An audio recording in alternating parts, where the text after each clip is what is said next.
morning. My name is Regina, and I will be your conference operator today. At this time, I would like to welcome everyone to the Biogen second quarter 2020 financial results and business update. All lines have been placed on mute to prevent any background noise. After the speaker's remarks, there will be a question and answer session.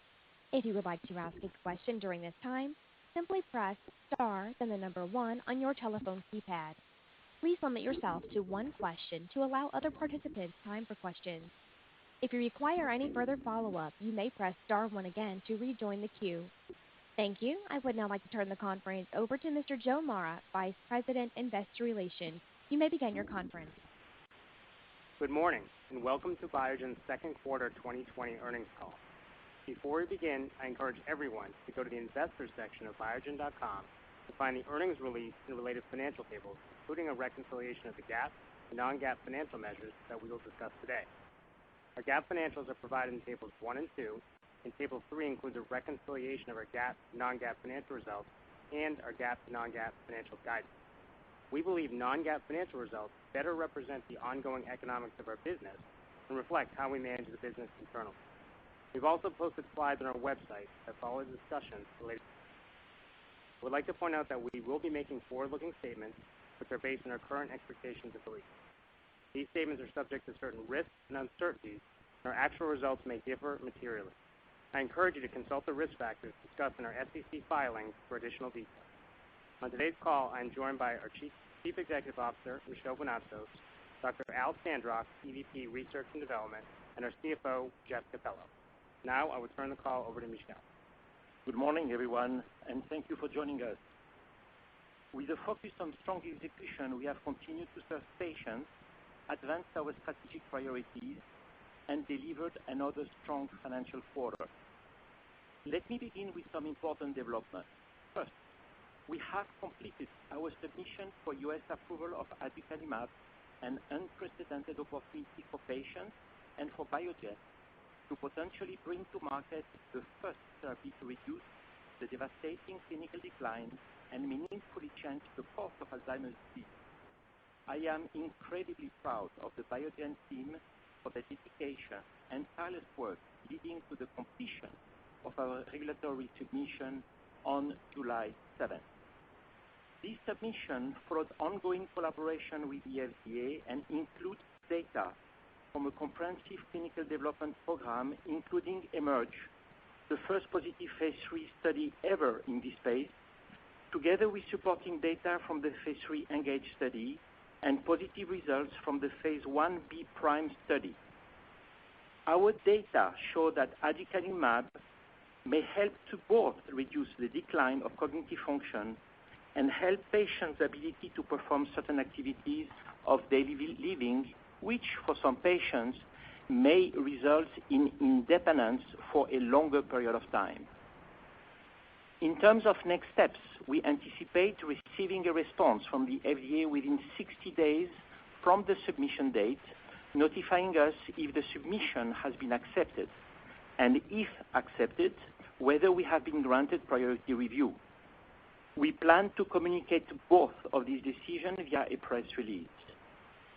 We have progressed in our U.S. launch readiness, including increasing our medical engagement with experts and thought leaders to better assess how aducanumab could potentially impact clinical practice. We have started to make progress engaging with payers and defining aducanumab's value proposition, and we have now established a cross-functional team dedicated to site readiness, which is currently operational. Outside the U.S., we made significant progress this quarter. We had formal meetings with the EU regulators as we prepare to submit a filing, and we are beginning to ramp up our launch readiness efforts in Europe. In Japan, we had informal regulatory interaction and are preparing for a formal consultation with the PMDA. Overall, together with our collaboration partner Eisai, we remain optimistic about the prospect of bringing aducanumab to market as the first therapy to meaningfully change the course of Alzheimer's disease, and we have continued to progress in our market preparation and launch readiness with an initial focus on the U.S. We believe that aducanumab marks the beginning of an era of new potential treatment for Alzheimer's disease, and we aim to build a broad franchise across multiple targets and modalities. This includes BAN2401 in phase 3, which we are collaborating on with SI, including a new study in preclinical Alzheimer's, multiple programs targeting tau, and our collaboration with Sangamo to develop gene regulation therapies for a range of neurological indications, including Alzheimer's disease. We believe Biogen is uniquely positioned to lead the fight in Alzheimer's disease over both the short and the long term. Second, we are disappointed in the recent court decision in West Virginia regarding our patent for Tecfidera. We are appealing this decision and intend to vigorously defend our IP. No matter what the final outcome will be, we still believe Biogen is well positioned for shareholder value creation as we work to capitalize on growth opportunities in our core business and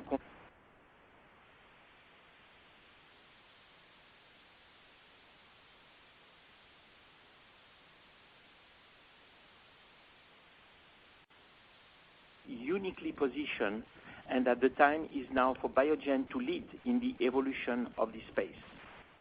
We have a deep pipeline of 29 clinical assets, including 7 in phase 3 or filed, and 7 mid to late stage data readouts by the end of 2021, with near-term value creation opportunities beyond Alzheimer's disease in other important areas such as ALS, ophthalmology, lupus, and stroke. Third, as we announced yesterday, Jeff will be stepping down as CFO in August. I'd like to thank Jeff for his many contributions to the company, including establishing a very strong team, helping to deliver consistent results quarter over quarter, strengthening our finance processes and operations, and creating a disciplined cost management culture. We are pleased that Jeff will be staying on for a brief period to ensure a seamless transition. We wish him well in his future endeavor. I will now review our Q2 performance and progress against our strategic priorities. Compared to the same period a year ago, second quarter revenues grew 2% to $3.7 billion. Second quarter GAAP earnings per share grew 22% to $9.59, and non-GAAP EPS grew 12% to $10.28. Importantly, we saw improved momentum in June following an impact from COVID-19 earlier in the quarter. First, Q2 MS revenues, including Ocrevus royalties, were $2.3 billion. The number of patients on our MS product globally increased 3% versus the prior year, and our business continued to demonstrate resilience. We saw strong market share performance for our MS portfolio this quarter, with increased share of new prescriptions in the U.S. and stabilized market share in Europe. Overall, our fumarate products had a strong quarter as we focused on maximizing the potential for Tecfidera and Vumerity combined. Although we were disappointed in the performance for Vumerity, it's important to note that the MS market in the U.S. has been significantly impacted by lower new patient starts and switches due to COVID-19, as well as reduced engagement with physicians, which have both impacted the launch of Vumerity. Importantly, we believe the market is increasingly aware that Vumerity is clearly differentiated in terms of better GI tolerability and may represent a better treatment alternative for many MS patients. Going forward, our strategic focus is now on Vumerity, and we are increasing our resource allocation to maximize this next generation fumarate. We are hopeful that this approach, combined with a potential recovery in the dynamic portion of the market, will help improve Vumerity's trajectory in the second half of the year. Outside of the U.S., this quarter, we were very pleased to have submitted regulatory filing for Vumerity in Canada and Switzerland, and we plan to file in the EU by the end of this year. A critical part of our strategy in MS is and will continue to be investing in lifecycle management and innovative new approaches to help address the remaining unmet medical needs. We look forward to the readout of opicinumab this year, which could represent a transformative new approach to slowing or even potentially reversing disability progression through remyelination. In addition to opicinumab, we continue to advance BIIB61, an oral remyelination therapy, and BIIB91, an oral BTK inhibitor with a potentially best-in-class profile. And we believe these important assets could bolster our broad portfolio of treatments for MS going forward. Across our current MS products, our focus on lifecycle management is a high priority. We recently filed for approval of a subcutaneous formulation of both the US and EU to offer a competitive dosing profile in the high-efficacy space. We continue to advance the potential use of extended interval dosing for Tysabri. We are advancing an intramuscular formulation of Plegridy to potentially improve its tolerability profile.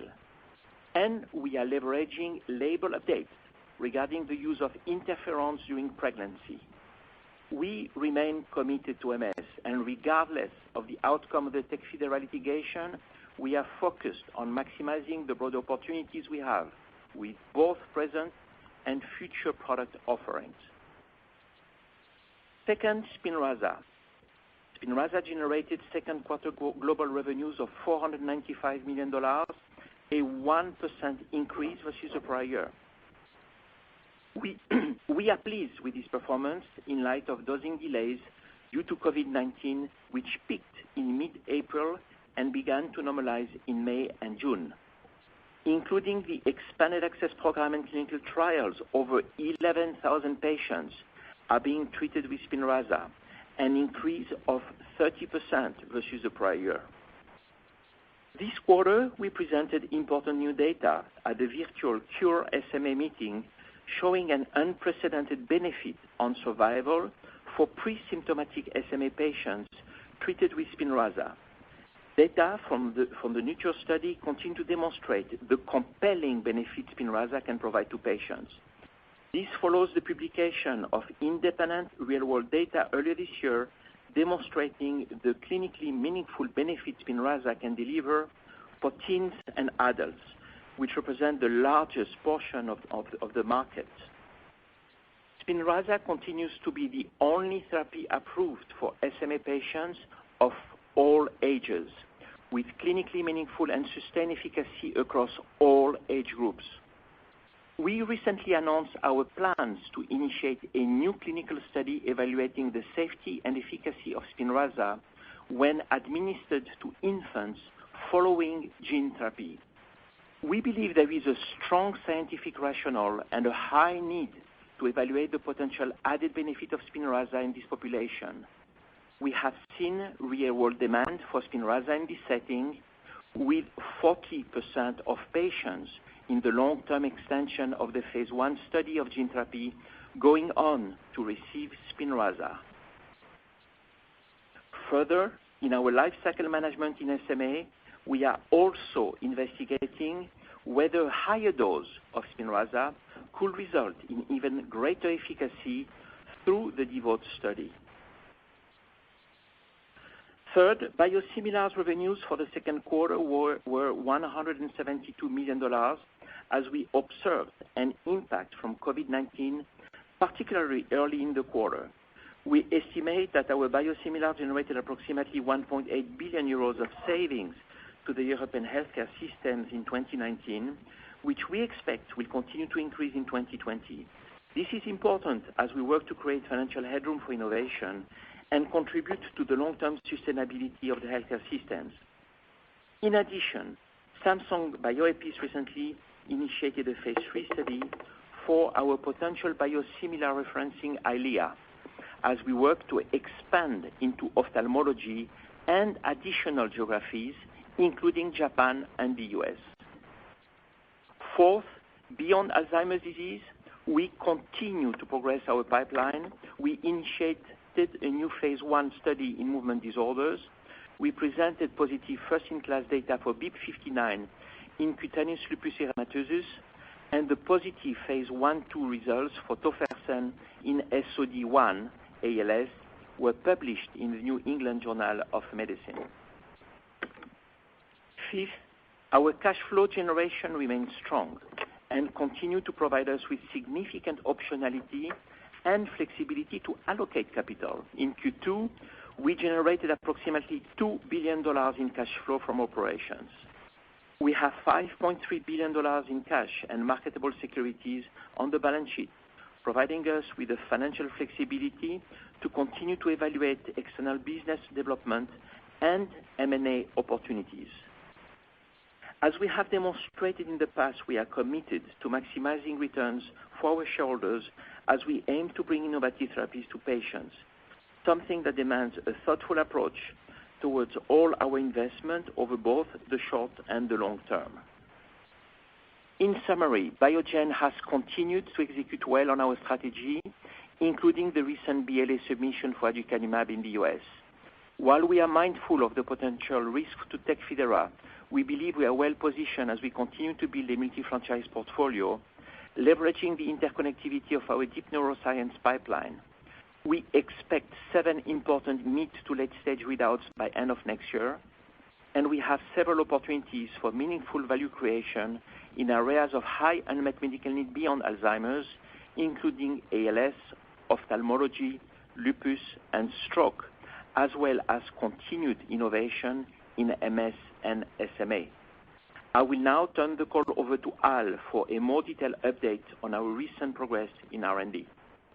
Thank you, Michel, and good morning, everyone. I would like to start by thanking the Biogen team for their hard work as they continue to advance our R&D programs during these challenging times. Although some uncertainty remains on the impact that COVID-19 is having on our studies, I'm pleased that the majority of our clinical trials are currently on track or only slightly delayed, with 7 mid to late stage readouts expected by the end of next year. Let me now turn to the advances we made across our pipeline in the second quarter. Starting with Alzheimer's disease, as Michel mentioned, we have completed the BLA submission for aducanumab to the FDA. This submission is based upon eMERGE, the first positive phase 3 study for a therapy to reduce clinical decline in Alzheimer's disease, supporting data from ENGAGE, although this study did not meet its primary endpoint, and positive results from the phase 1b PRIME study. We participated in a pre-BLA meeting with the FDA, during which the agency reiterated that submitting a BLA based on data from eMERGE, ENGAGE, and PRIME was reasonable. We look forward to working with the FDA during their review and continuing our engagement with other regulators around the world. I want to congratulate the team for achieving this important milestone in the midst of the COVID-19 crisis. We also continue to develop a broader Alzheimer's disease portfolio and believe we are well positioned for sustained leadership in this disease area. Part of this strategy includes expanding into even earlier patient populations with the goal of delaying or perhaps even preventing the clinical onset of the disease. To that end, our collaboration partner Eisai, in conjunction with the Alzheimer's Clinical Trial Consortium, announced initiation of the AHEAD 3-45 clinical study to evaluate BAN2401 in individuals with preclinical Alzheimer's disease. These individuals have intermediate or elevated levels of amyloid in their brains.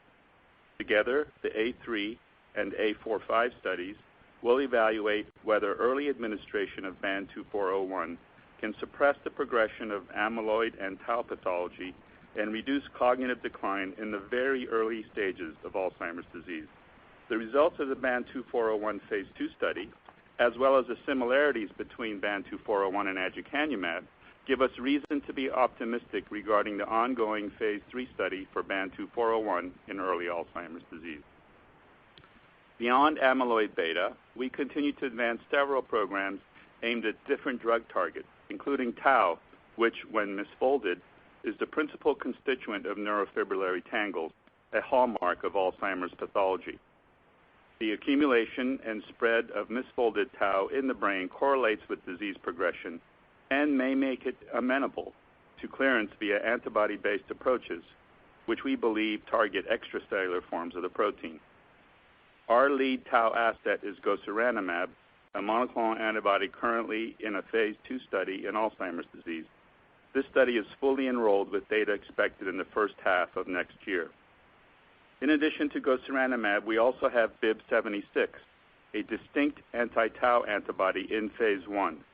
We're also advancing our ASO targeting tau, BIIB80, which may reduce the synthesis of all forms of the protein, both intracellular and extracellular.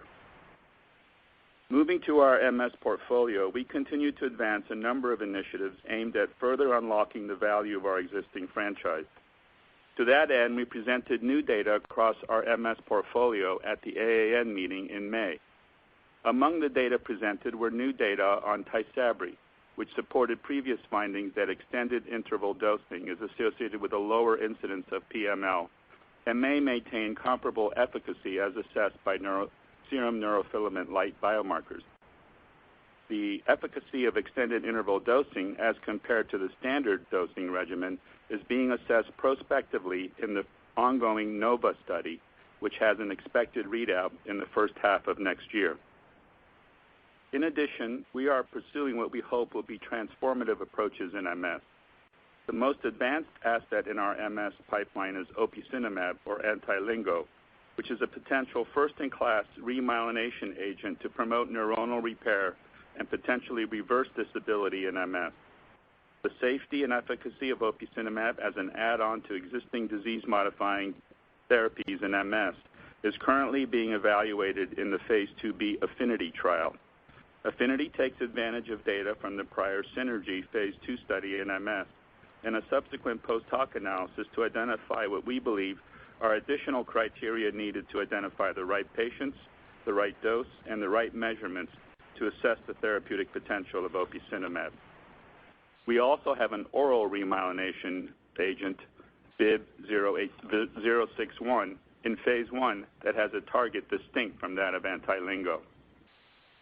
Additionally, we have BIIB91, a small molecule BTK inhibitor in phase 1. We believe that BIIB91's highly potent and selective non-covalent inhibition of BTK may make it a best-in-class molecule.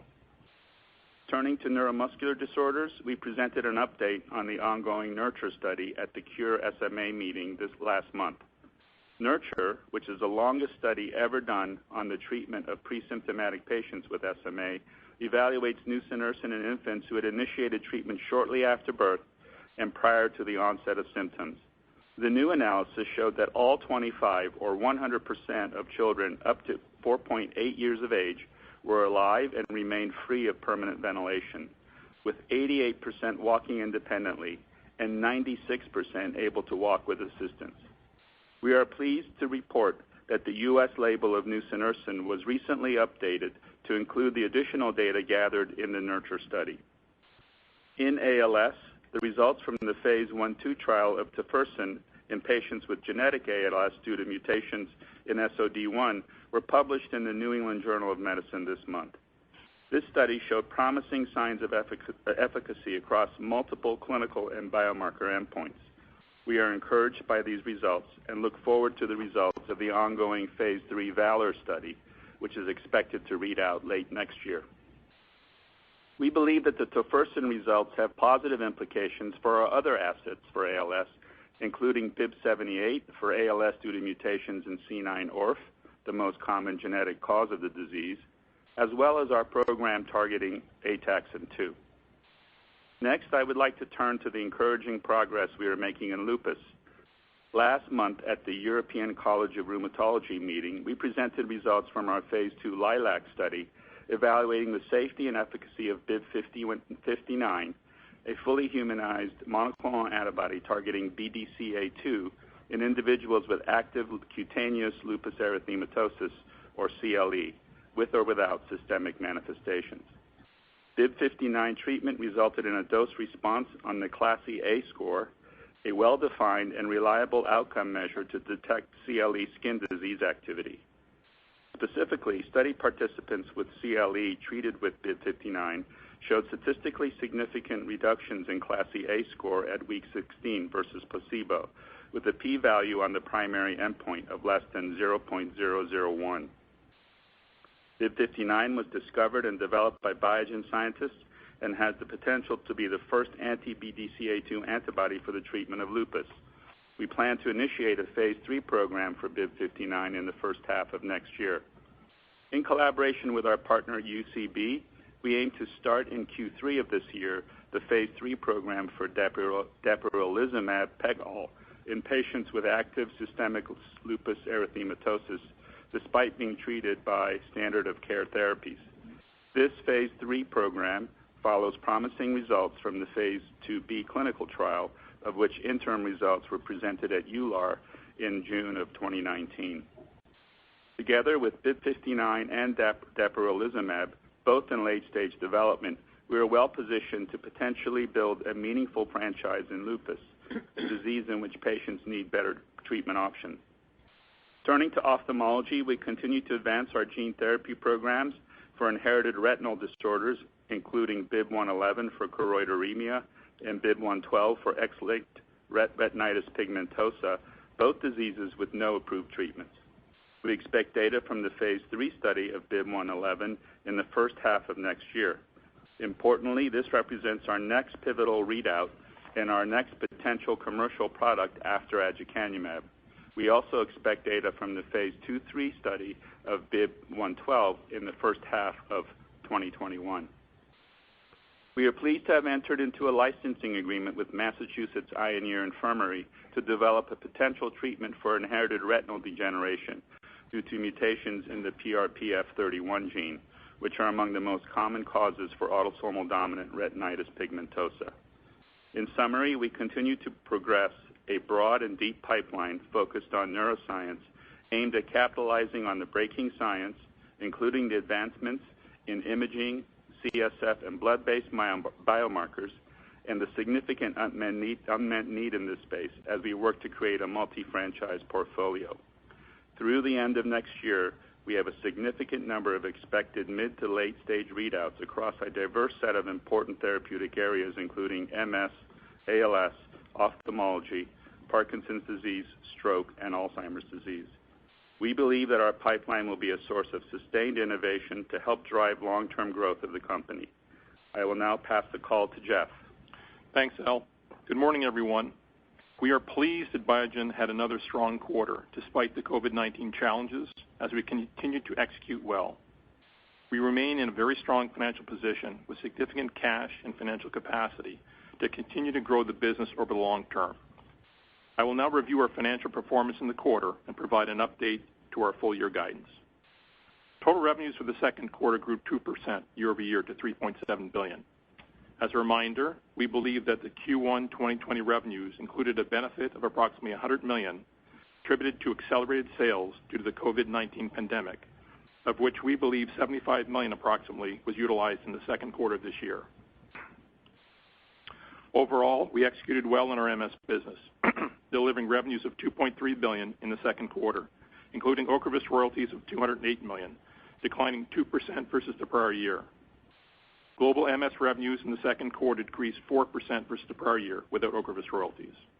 Importantly, in the current COVID-19 environment, we believe our MS products are well positioned versus the competition based on treatment guidelines from the MS International Federation. U.S. MS revenues, excluding Ocrevus, were approximately flat versus the prior year. We were very encouraged to see growth in share of new prescriptions in Fumarate, Tysabri, and interferons within the quarter, despite the recent increase in competition. Outside the U.S., our MS revenues were $615 million, a decline of 11% versus the prior year, due in part to a negative effect of foreign exchange rates of approximately $35 million. In addition, we believe that the first quarter 2020 MS revenues outside the U.S. included a benefit of approximately $59 million attributed to accelerated sales due to the COVID-19 pandemic, of which we believe approximately $37 million was utilized in the second quarter. Importantly, outside the U.S., we drove strong patient growth of 7% as our leading MS therapies continued to be very well received. Global second quarter Fumarate revenues, including both Tecfidera and Vumerity, increased 3% versus the prior year, driven by revenue growth in the U.S.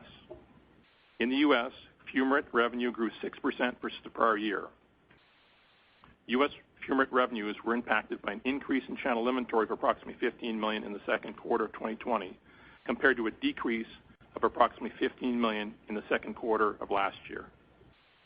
Second quarter Vumerity revenue was $9 million, and we now have access and reimbursement for the vast majority of commercial lives covered. Within the U.S., we were pleased to see strong execution with growth in our share of both new and total prescriptions for the Fumarates versus the prior quarter.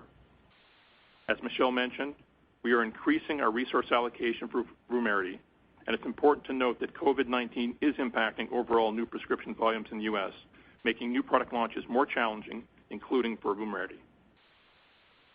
Outside the U.S., Tecfidera second quarter 2020 revenues declined by 4%, with demand growth offset by price and unfavorable foreign exchange rates. We believe that Q1 2020 Tecfidera revenues outside the U.S.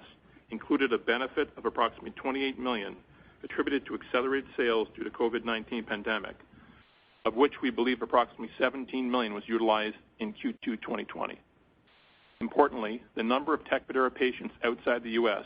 grew by approximately 12% versus the prior year, driven by approximately double-digit patient growth across Europe and approximately 38% patient growth in Latin America and Asia Pacific combined. Q2 global interferon revenues, including both Avonex and Plegridy, decreased 13% versus Q2 2019 due to continued shift from the injectable platforms to oral or high-efficacy therapies. In the U.S., interferon revenues decreased 9% versus the prior year. However, we were pleased to see growth in share of new prescriptions and stable share of total prescriptions in the second quarter, something we have not seen in some time, as we have continued to see increased interest in the interferons since the COVID-19 pandemic began. Outside the U.S., interferon revenues decreased by 22% versus the prior year. We believe that the first quarter 2020 interferon revenues outside the U.S. included a benefit of approximately $21 million attributed to accelerated sales due to the COVID-19 pandemic, of which we believe approximately $15 million was utilized in the second quarter of this year. Tysabri worldwide revenues decreased by 9% versus the second quarter of 2019. In the U.S., Tysabri revenues decreased 8% versus the prior year, which we estimate is equally impacted by inventory dynamics and the impact of COVID-19, given delays in dosing at infusion sites.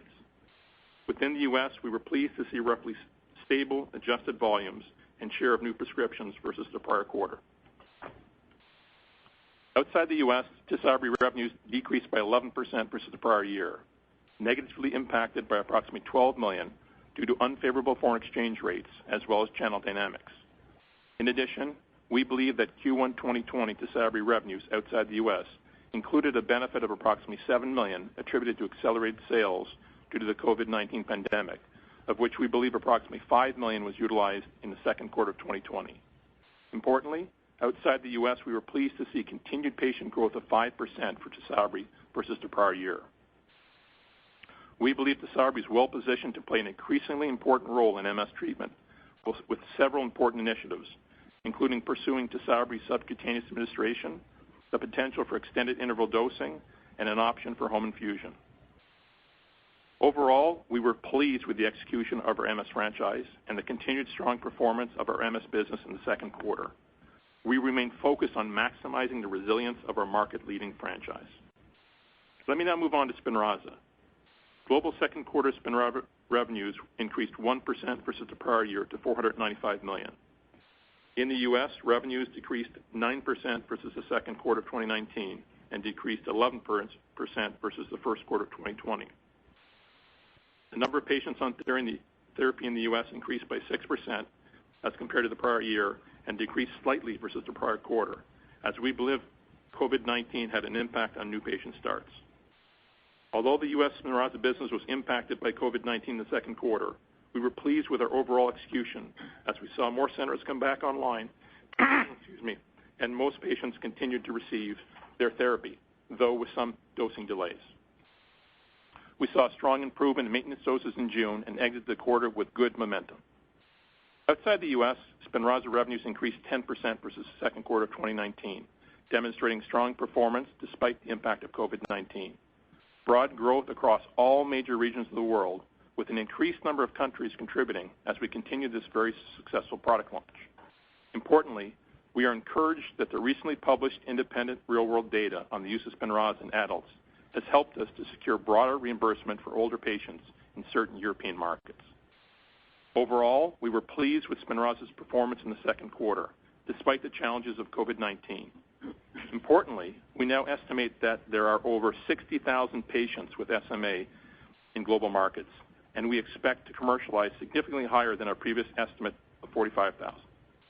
We see continued opportunities for growth for this well-established product given the efficacy of Spinraza and the strength of our real-world evidence, coupled with a significant number of untreated patients across many established and emerging markets.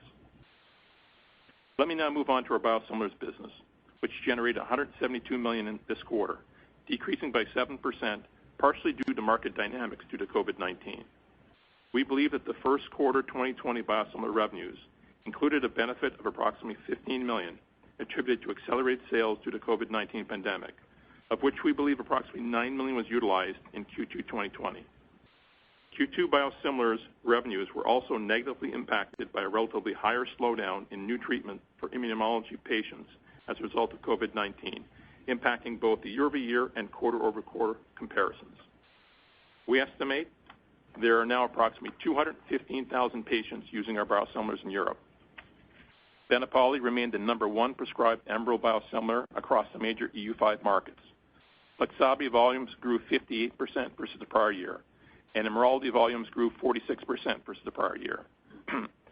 Despite our biosimilars business being impacted by COVID-19 within the quarter, we have the opportunity to continue to grow both in Europe as well as potentially within the U.S. and other geographies with our additional assets. Total anti-CD20 revenues in the second quarter decreased by 17% versus the prior year, with increased Ocrevus royalties offset by decreased revenues from Rituxan due to COVID-19 dynamics and continued erosion from biosimilars.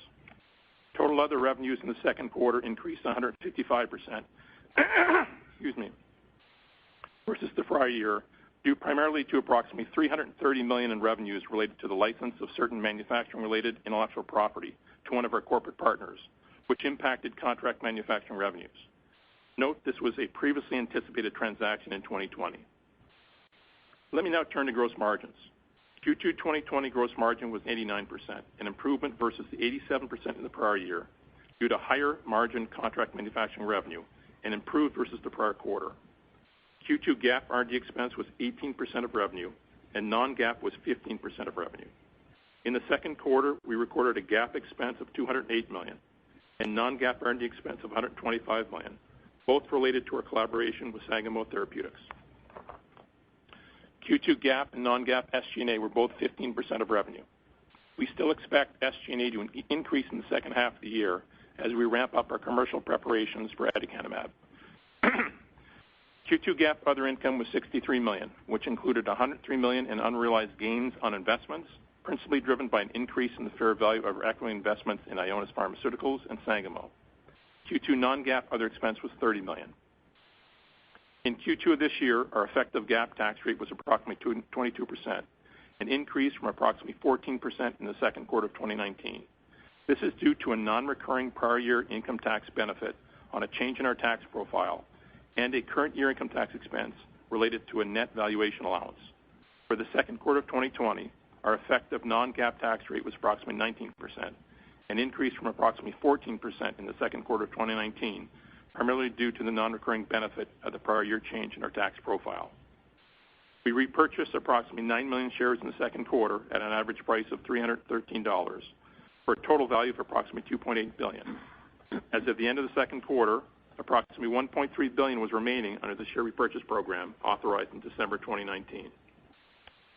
Which now brings us to our diluted earnings per share.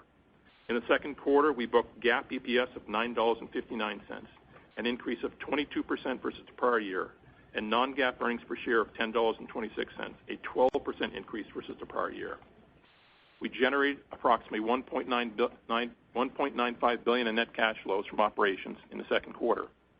We ended the quarter with $5.3 billion in cash and marketable securities and $7 billion in debt. Let me now turn to our updated full-year guidance for 2020. Due to the many factors potentially impacting the intellectual property situation for Tecfidera, our updated guidance does not include any operational impact from potential generic entry this year. With that assumption in mind, we expect revenues of approximately $13.8 to $14.2 billion. We anticipate GAAP R&D expense to be approximately 16 to 17% of total revenues. We expect GAAP and non-GAAP SG&A expense to be approximately 17.5% to 18.5% of total revenues. We anticipate our GAAP tax rate to be approximately 18.5% to 19.5%, and our non-GAAP tax rate to be approximately 18 to 19%.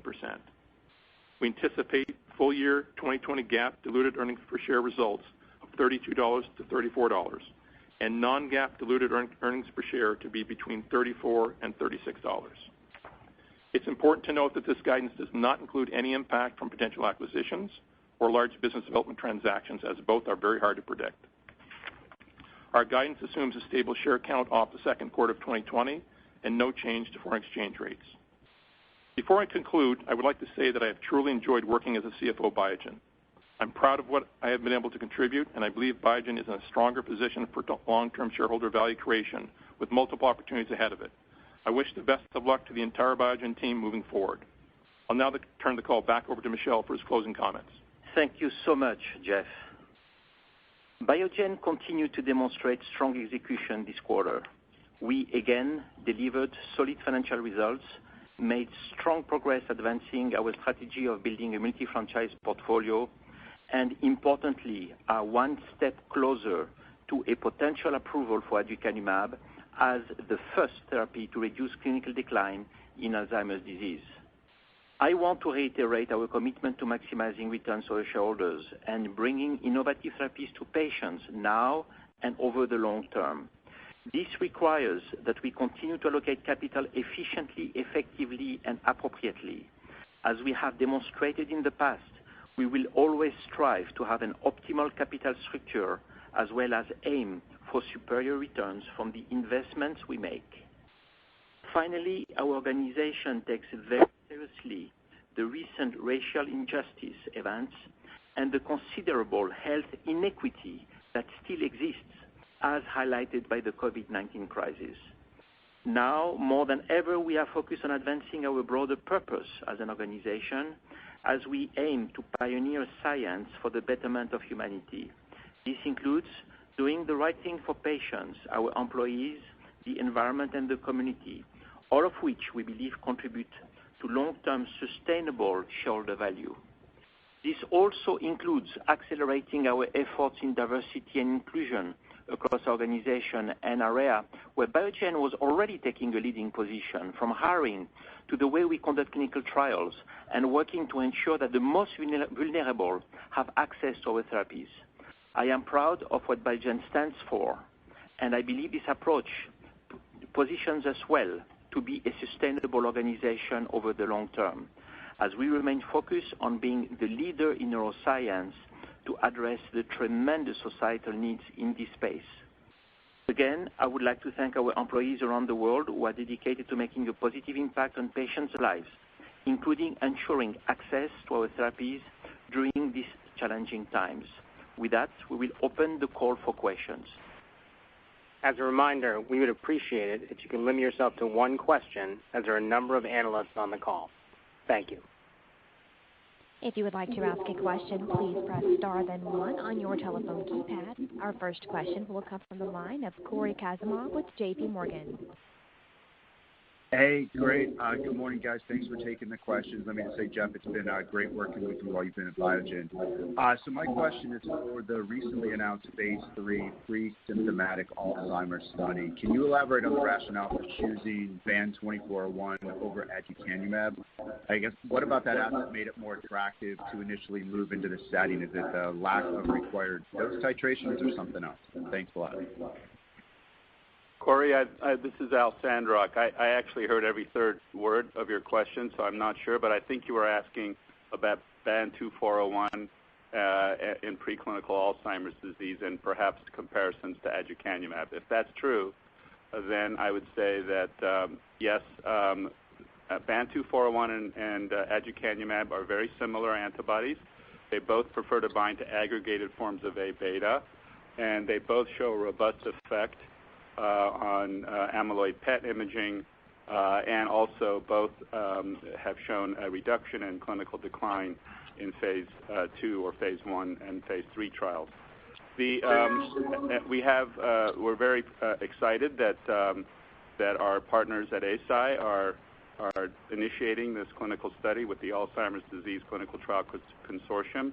I believe that starting earlier is the best approach for, it turns out, for all of these neurological diseases. So we look forward to seeing the results of that. I'm not sure I heard your question, but I hope I answered it. So we did support the preclinical study with BAN2401 while we focused on the filing for aducanumab. We will revert back on life cycle management opportunities during the entire continuum of the disease for patients once we have a readout and answer from the FDA on how we move forward. Our next question comes from the line of Jeff Meacham with Bank of America. Hey guys, thanks for the question. Jeff, also wanted to say it's been great working with you.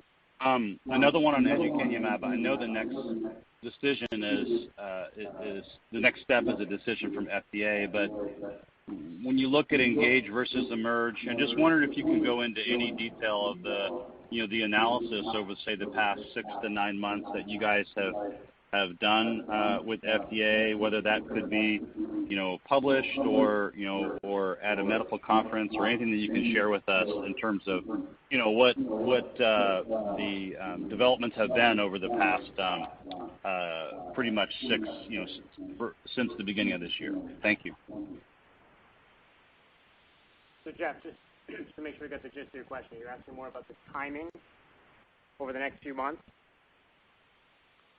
No, just the quality of the analysis and the details of the data analysis for aducanumab, in support of the filing. Well, I'm not sure I heard your question, Jeff, but I think, look, the filing is based on these 3 studies: Emerge, Engage, and Prime.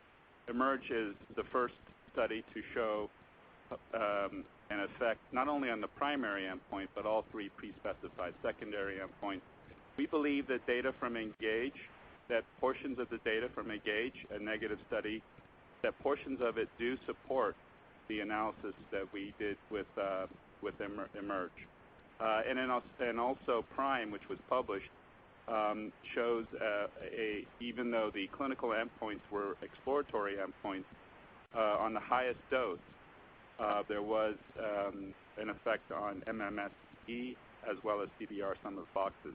And again, very similar, that the lower doses did not show much of an effect. So consistent with the findings from Engage and Emerge, you really need to get to the higher dose, and I think our data are all consistent with that. Okay. Thanks, Al. Our next question comes from the line of Umer Raffat with Evercore. Hi guys, thanks for taking my question.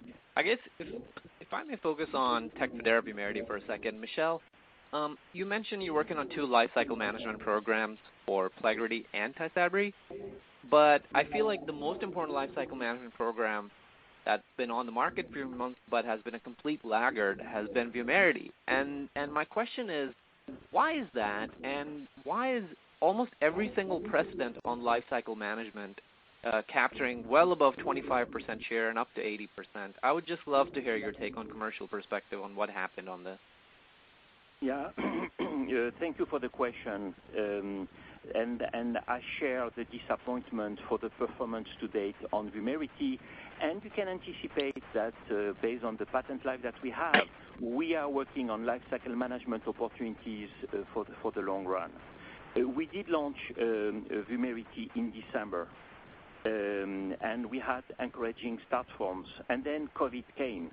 And this impacted significantly the patients' new starts and the switches. So we did not anticipate when we launched in December that 3 months down the road there will be COVID. And at that time, you will remember, because you asked a few times the question, the strategy was not a switch strategy, it was a fumarate strategy to enhance the share of the fumarate.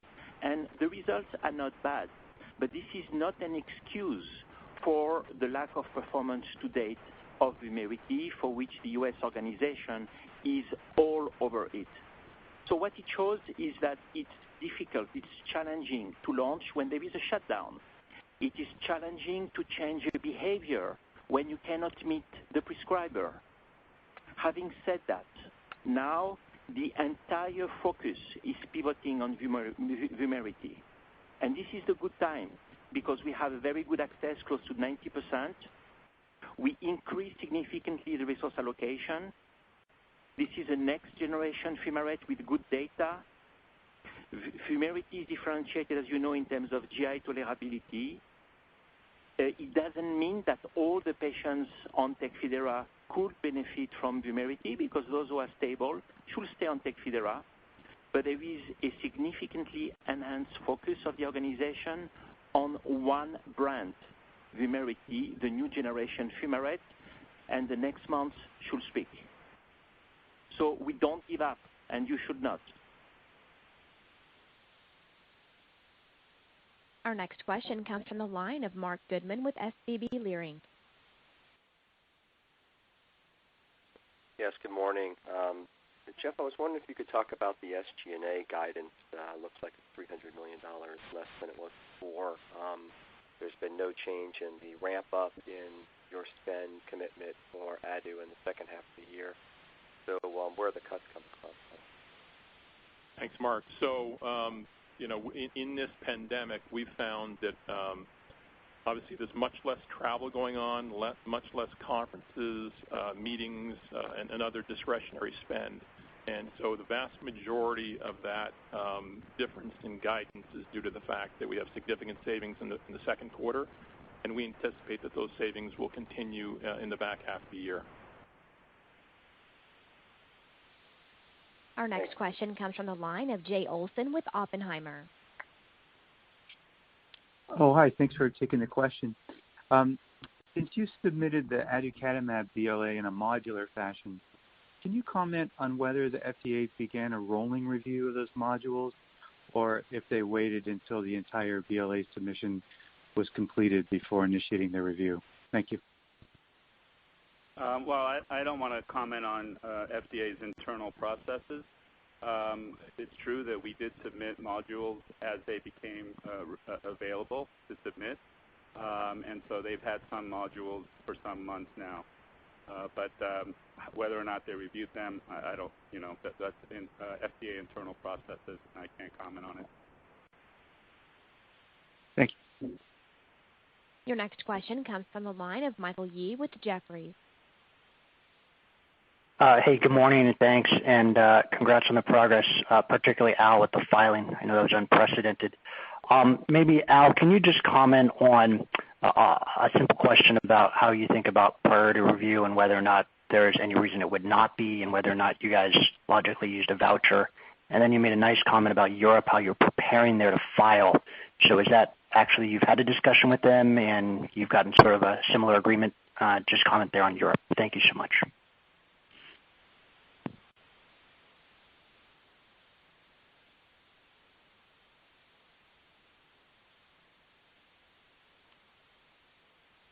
Speakers, you may be on mute. I'm not on mute. Okay, our next question will come from the line of Terrence Flynn with Goldman Sachs. Great. Thanks for taking the question. Maybe a two-part for me. I was just wondering, Jeff, if you can comment on what drove the change to the revenue guidance, anything more specifically, and are you assuming SPINRAZA is going to grow in the back half of the year? And then was wondering more broadly, maybe a question for Al, if you can confirm that IQVIA was the CRO for the ADU phase 3 trials, and just wondering how involved the company was in the filing process and if they were party to the discussions with the FDA. Thank you.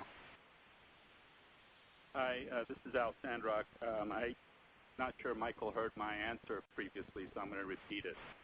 On the priority review question, we do have a voucher. We received one when we got nusinersen approved, but we haven't commented on how we're going to use it, when we're going to use it. We do expect to hear about whether or not we have priority review at the time the FDA notifies us of the acceptance of the filing, and so we'll leave it at that. In terms of the ex-U.S. regulators, I think that was the second part of your question. We have engaged formally with the EMA, and we're in the process of preparing a filing for the European submission. And we have had also informal interactions with the Japanese regulators, and we're preparing that filing as well. So maybe moving to Terrence's question on kind of what drove the difference in guidance, I'd point you back to the first quarter where we left guidance the way it was before, even in light of the COVID pandemic, and with the view that we wanted to see how things played out. Now, as we sit here at the end of July, we've got a better sense of what the impact was on the second quarter, and there was both the unwind of the activity from the first quarter, which we described, plus some headwinds in some businesses still, like SPINRAZA and Tysabri. We expect some of those headwinds to continue into the back half of the year. So the vast majority of the difference in guidance is due to kind of continued COVID impact, which was difficult to predict when we did the guidance. But I would also point out that we did see a significant strengthening of the business through the months of the second quarter, particularly if you look at the U.S. SMA business, where April was a very challenging month, and then we saw strengthening in May and then significant strengthening in June. So another comment would be we went with a fairly wide range because we're still kind of assessing how quickly it comes back. So big difference is the COVID impact for the full year that pulls guidance down, but we did see a strengthening in SPINRAZA, which was encouraging, so we'll have to see how all that plays out. And then I think there was a question on IQVIA. Yes, IQVIA was the CRO that helped us conduct the phase 3 trials of aducanumab. However, they were not involved in any of the regulatory interactions that we've had with FDA. Our next question will come from the line of Matthew Harrison with Morgan Stanley. Great. Good morning. Thanks for taking the question. One, Al, could you just clarify on the comment you just made around priority review voucher? It sounds like you're not willing to say whether or not you used it to file for ADU. And then secondly, can you just comment on anti-lingo? What will you view as a positive result from that study, or what do you need to see to move that into phase 3? Thanks. Hi, Matthew. Yeah, so in terms of the priority, that's right. We're not willing to comment on whether or not we've used our priority voucher. And in terms of anti-lingo, the primary endpoint is the overall response score, which is a 4-component score looking at walking, EDSS, and 9-hole peg test in the dominant arm, and 9-hole peg test in the non-dominant arm. So 4 components. And we're looking at whether or not patients overall improve, because as you know, MS affects different parts of the central nervous system, and at times you can have improvement in one area and worsening in another. So we wanted to know whether or not overall the patients improve. In addition to that, of course, we're going to be looking at imaging measures related to myelination. So for example, magnetization transfer ratio, MTR, is a good measure of myelination, and we'll be looking at that. So in addition to the clinical, we'll be looking to see if we have biological measurements that are consistent with myelination. Your next question comes from the line of Ronny Gal with Bernstein. Good morning, everybody. Congratulations on nice results, and thank you for taking the question. you have presented before the submission various of aducanumab, various cuts of the patients, and you discussed with us the idea that you've done the same and even more than that with the FDA.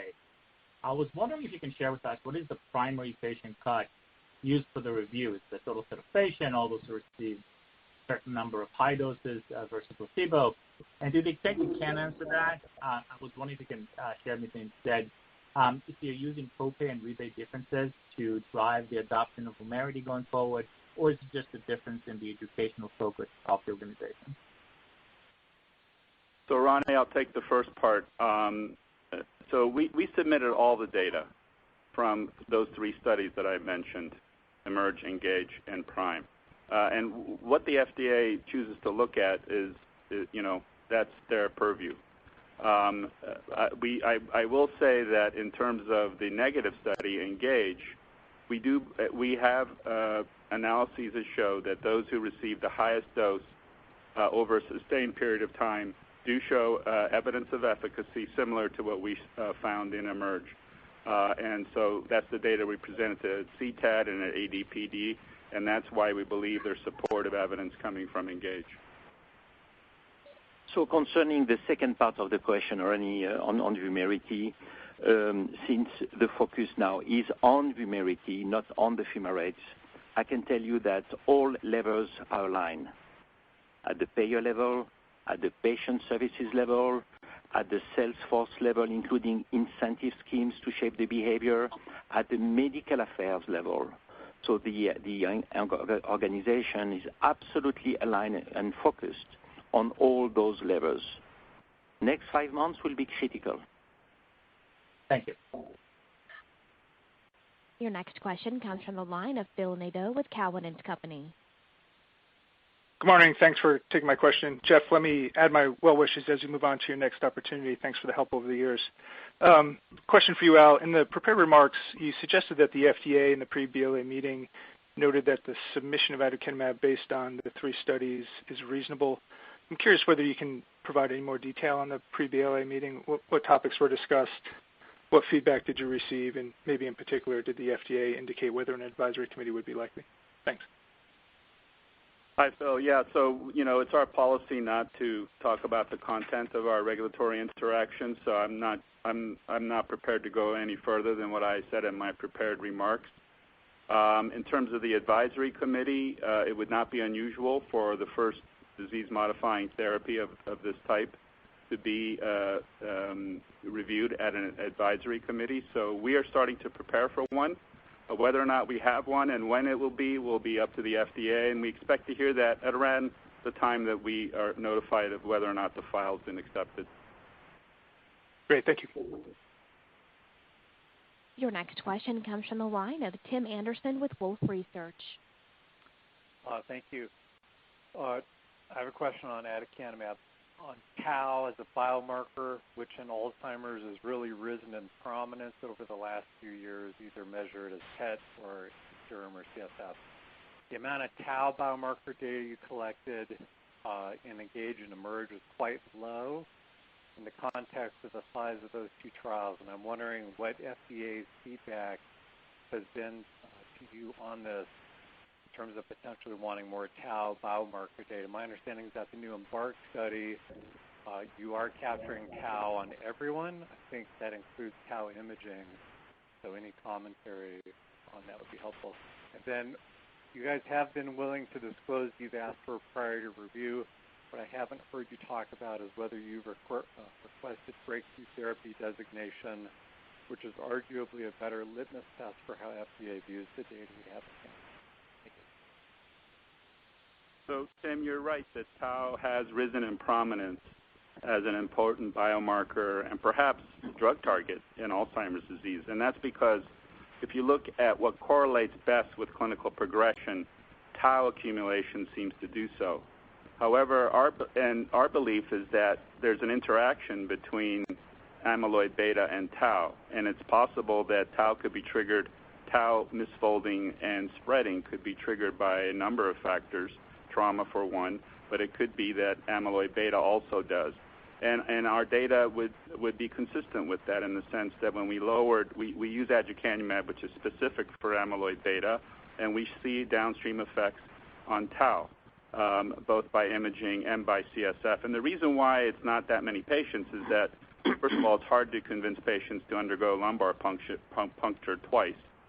And also, we were introducing a new tau PET imaging ligand, and we're already imaging patients for amyloid. So having to do two different types of PET scans, is a lot to ask for patients. But we do think we have adequate data to show a convincing effect on tau, not only in the CSF but also by imaging. And I've now forgotten the second part of your question. Breakthrough. On the breakthrough. Oh, breakthrough. Yeah, well, we do have fast track status, and we expect to hear about a priority review. And, with the fast track status, we have the opportunity to engage with FDA, and I'll say that we very much appreciate the level of engagement we've had essentially since last June, where we've had a number of constructive collaborative interactions with FDA. Your next question comes from the line of Brian Abrams with RBC Capital Markets. Hi there. Thanks so much for taking my question. Question on Spinraza and SMA dynamics. What will you guys be looking for out of the new study in combination with gene therapy? Is there any sort of bar from a reimbursement perspective that one might expect for combo use? And then can you comment on any additional commercial prep or evolution in strategy ahead of potential entry of an oral? Thanks. Well, the reason for doing, I'll take the first part, Brian. The reason for doing the study is mainly because clinicians are already doing it, but there's no data from the study on whether or not it's helpful to patients. In fact, the European Journal of Pediatric Neurologists just published a consensus statement of European experts in SMA, and they point out that there's a real lack of data on the use of this combination therapy, and they called for more studies on it, and so we're happy to be doing one. And the key question is, do you see improvement beyond what you see with just one therapy alone when you add Spinraza to Zolgensma or Zolgensma to Spinraza? And so it's really looking at motor milestones, whether you maintain them better, whether you gain more motor milestones. It's really mostly about efficacy. And I think that it's very good to help clinicians prioritize, which therapeutic option to use based on research and not based on speculation or claims. If you look at the competitive landscape for risdiplam, it's still hard to speculate because there is no label yet. Firefish was pretty consistent. Sunfish was underwhelming in terms of achieving, the objectives. When I speak to scientific leaders, their position is we need to wait for the long-term safety and efficacy profile of the product. And for the gene therapy, I think we have a profile that starts to be well characterized. And if I refer back to the latest consensus published in the European Journal of Pediatric Neurology, there is still uncertainty for the older population, the heavier the infant is, and they see a link with the potential risk to the weight. So the scientific leaders basically encourage at looking at other options. For Biogen, we stand behind the efficacy and safety of Spinraza in all age groups, and we have a larger body of evidence. The product is approved now in 50 countries. So we believe that Spinraza will continue to be really a very good treatment and alternative in this context where there is a bit more, treatment in this market, which is good for the patients.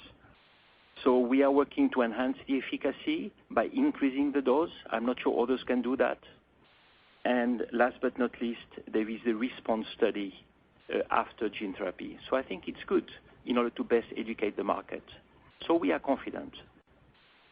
Thanks, Michel. Thanks, Al. I have time for about two more questions. Your next question will come from the line of Evan Seigerman with Credit Suisse. Hi, all. Thank you very much for taking my question, and congrats on the progress. So in the press release last night for Mike's appointment, it was clear that you emphasized his expertise in, quote, value-creating strategic financial considerations. Should we read this as an evolution to more or larger transformative business development, as under Jeff's leadership, there was only really one major deal, which was the Nightstar acquisition? Well, together with Jeff, we delivered on 18 deals. And remember, we believe we have an inequity in the space where we are specialized. So the sweet spot is early stage. This is where we can add most value. And I am delighted to see this portfolio maturing extremely well with very important readouts in the coming 12 months and beyond that will start to impact the market 2024, 2025. And in between now and this 2024-5, there is one big hope, which is aducanumab. So I can tell you that we continue to be very active on the BD M&A front, but at the same time, we are very careful while we approach, aducanumab potentially. And we will always invest in the interest of the long-term shareholder value creation. Great, thank you. Our final question will come from the line of Robyn Karnauskas with SunTrust Robinson Humphrey. Great, thanks for taking the question, and thanks, Evan, for the segue. So I wanted to ask about the phase 3 STAR trial for choroideremia. You've got data coming up. You'll be first. Walk us through what the bar is, and then what would be the best case scenario to secure the best reimbursement for the drug, and then what would be the next steps to be able to treat even younger patients with the disease, as many people get it when they're very, very young. Thank you. Hi, Robyn. This is Al. So the BIIB111, which is our gene therapy for choroideremia, the phase 3 trial is about 160 patients. And the primary endpoint, or the bar, as you point out, is the proportion of patients who have a greater than 15-letter increase from baseline in the best corrected visual acuity. That's the FDA standard. It's a 2-arm trial, placebo, and so we just need to have a better improvement in visual acuity in the treated patients versus the non-treated patients. This trial was initiated in December of 2017. We announced our last patient in November of 2019, and so we do expect to read out in first quarter of next year. And the phase 3 trial is on the heels of a phase 1 trial, which was a single-arm study, and it compared the proportion of patients who had an improvement in best corrected visual acuity relative to a natural history study. And the drug did show some very encouraging results on that endpoint. So we're just basically using the same endpoint for phase 3 and trying to hit the standard set by the FDA. Thank you. I'd like to hand it over to Michel just for some closing comments, please. Thank you so much, Joe, and thank you for attending. I want to thank Jeff again for his many contributions to our company. At Biogen, it's all about pioneering in neuroscience. So we are approaching a very exciting phase of our 40 years plus of development. Our pipeline and all the many allocation of capital in that space is maturing. We have very important readouts in the coming 10 months. We have 7 phase 3, and we are very close to open a new page, if FDA allows, with aducanumab. Thank you all for your attention. Ladies and gentlemen, that will conclude today's call. Thank you all for joining, and you may now disconnect. Conclude our call.